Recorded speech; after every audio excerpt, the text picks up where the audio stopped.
All right, so here now to talk about the NFL in Los Angeles is Inside Edition Chief Investigative Correspondent Lisa Guerrero. She's also a former Fox Sports reporter and LA Rams cheerleader. and that's going back a long time. And you used to work here too. I did. Right. This is like a reunion. So welcome home. I was dying when you tweeted last night that today's Earth Day, so you're recycling me. Exactly. We are recycling you. It's true. It's funny. true. Well, We're so helping fun the to planet. be back here. Thanks for coming. It seems like we're recycling this story because now you're walking into a studio of skeptics here because both of us were like, we've heard this many times before. Here we are, we're almost, look, now these cities have approved this. What do you think? Do you think we're here? You know what? I do. I think that LA is going to have an NFL team, and I think they're going to have it soon. In a perfect world for me, I want the Rams back. I want the Los Angeles Rams back. I think the fan base here has earned the right to have a team that they cared about and they were passionate about for years before Georgia Frontiere took them away. So I was really, I did cheer for the Rams from 83 through 87. In the 80s. Still have the outfit? I still have the outfit. I still have the white go-go boots. I don't have the hot pink acrylic nails anymore, or the big blonde hair that we used to have, but it was the 80s. Right. So I feel like I'm passionate about the LA Rams. I want them to come back. I don't want to see Oakland leave, or the Raiders leave Oakland. I think that those fans are very passionate in Oakland, and I think they deserve to keep the Raiders where they are. Same thing with the Chargers. I don't want to see another team lose their team, or let another city lose their team, except for St. Louis, because I'm bitter about that. I want my LA Rams back. But from the NFL's standpoint, what would be their holdup? It's always about money.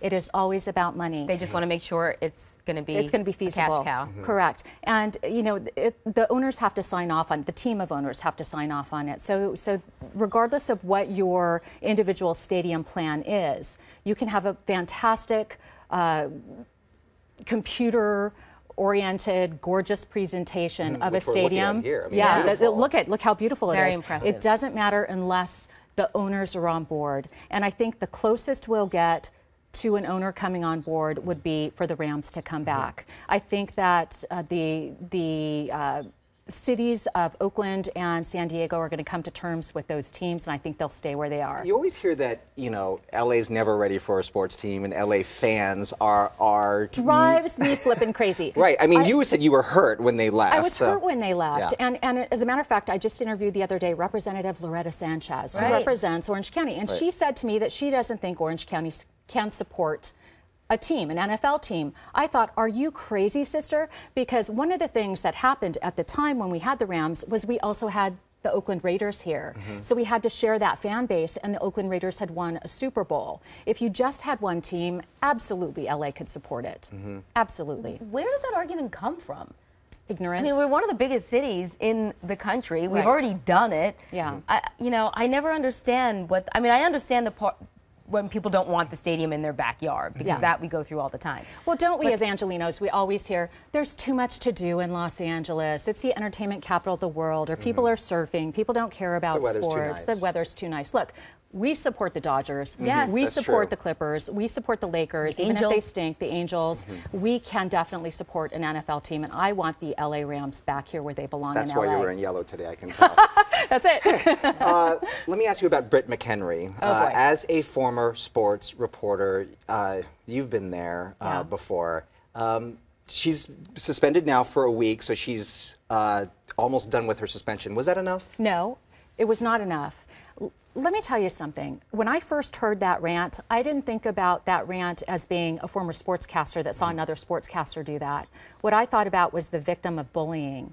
Because I remember being in junior high school when I had glasses and braces, and I was awkward and ugly and insecure. And I remember the pretty mean girls bullying me. And that's what it took me back to. And I think that's why it really affected so many of us when we saw that rant.